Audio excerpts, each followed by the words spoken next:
जो वो कह रहे हैं जो bankers approach of making budget है इसमें रिफॉर्म हो ही नहीं सकती, तो क्या वही मसला है वो जिस तरह शिकागो बॉयज़ होते थे अमेरिका में, फ्रीडमैनाइट इकोनॉमिक्स, यहाँ भी वही इशू है कि सिर्फ जो है वो मेकअप किया जा रहा है, मैशत को रिफॉर्म नहीं किया जा रहा। सुने नहीं, यहाँ देखें मसला ये है कि गवर्नमेंट के अंदर कोई 2 या 3 डिफरेंट फैक्शंस हैं, स्टेट के अंदर 2 बहुत बड़ी बड़ी फैक्शंस हैं और 4 सूबे हैं और 1 वफाकी हुकूमत है, और सोसाइटी के अंदर कोई तकरीबन 8-10 मुख्तलिफ फैक्शंस हैं, और इन सब को साथ साथ खुश रखना है।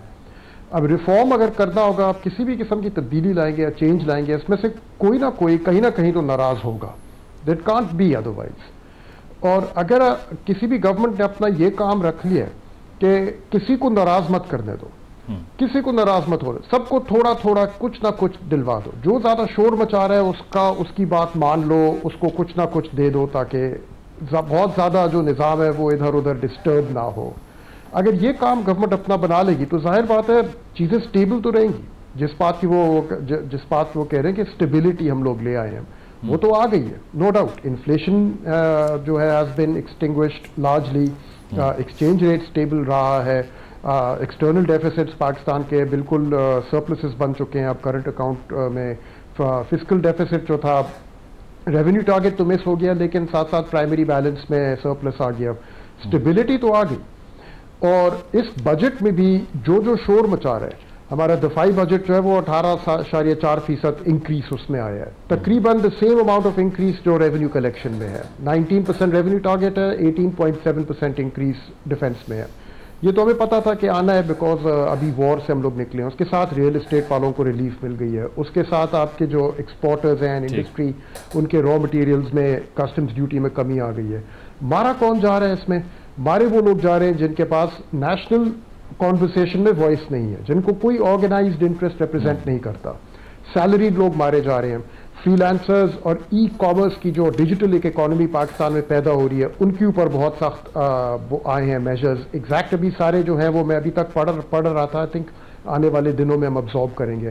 तो जैसे मुजम्मिल आपको पता होगा, बहुत सारे अभी यंगस्टर्स हैं हमारे इकॉनमी में जिनका काम ही एज फ्रीलांसर्स है, या वो they are employees of governments of companies stationed abroad.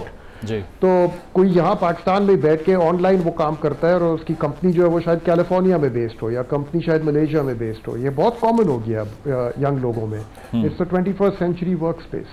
इस इकोनॉमी के ऊपर अब काफी खुरम साहब शॉर्टली जो कैशलेस इकोनॉमी का जो गवर्नमेंट बात कर रही है, इतनी अब्रप्टली ये हो सकता है कि हमारे पास जो क्रेडिट कार्ड का जो सहूलत है वही मैसर नहीं है रिटेलर्स के पास अभी तो?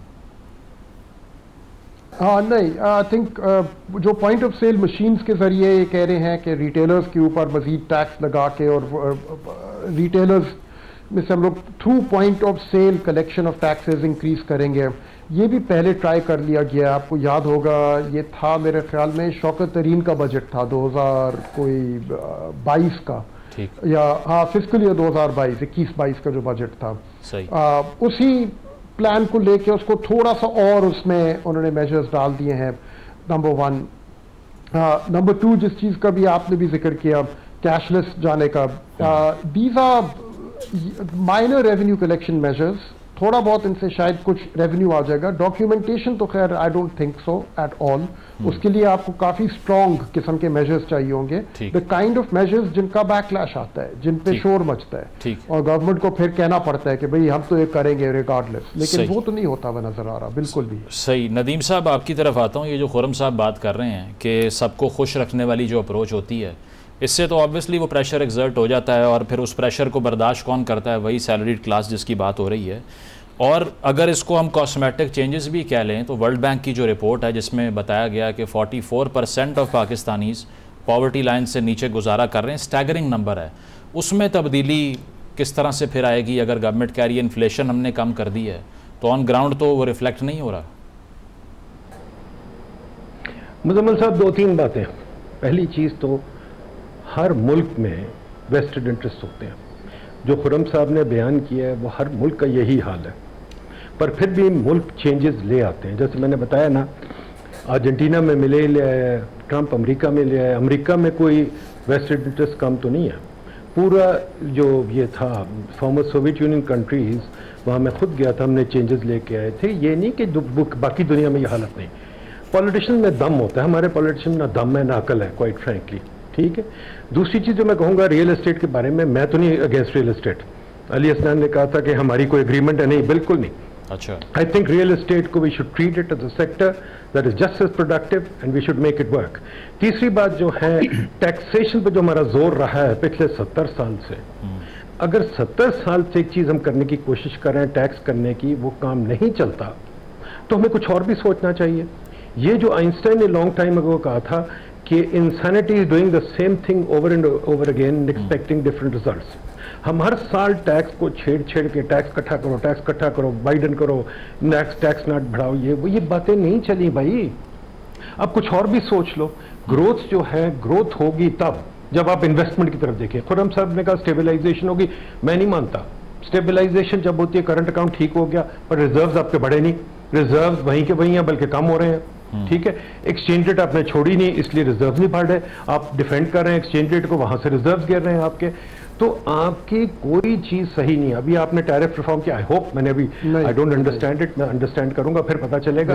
पर अगर टैरिफ रिफॉर्म किया तो दोनों को छोड़ दें। एक्सचेंज रेट छोड़ेंगे तो एक्सचेंज रेट छोड़ेंगे तो फिर क्या होगा? ठीक है ना जी। एक्सचेंज रेट छोड़ेंगे नहीं तो फिर क्या होगा? फिर हम टैरिफ वापस कर देंगे। देखिए बात सिंपल सी है, ग्रोथ करनी है तो एक चीज जो करनी है जो कोई बात नहीं करता, deregulation of the economy. NOC जो एक पाकिस्तानी निजाम है उसको खत्म करना है, एनओसी खत्म करना है, ब्यूरोक्रेट्स की परमिशन को खत्म करना है, ब्यूरोक्रेटिक निजाम को खत्म करना है, डीसी रेट को खत्म करना है, एफबीआई रेट को खत्म करना है, मार्केट्स को बनाना है, ये चीजें चाहिए। स्टॉक मार्केट को बढ़ाना है, स्टॉक मार्केट आपकी ना होने के बराबर 10% ऑफ जीडीपी है, आपकी कंपनियां छोटी छोटी हैं, इनको बढ़ाना है। ये बातें हमें बताए ना। कॉर्पोरेट इनकम टैक्स में 40-50% लगाया हो तो फायदा क्या है? तो quite frankly nothing make sense in the budget. ठीक है। डीरेगुलेशन की तरफ जाना पड़ेगा। खुर्रम साहब शॉर्टली रिस्पॉन्ड कर दें, फिर मैं अली साहब की तरफ जाता हूँ।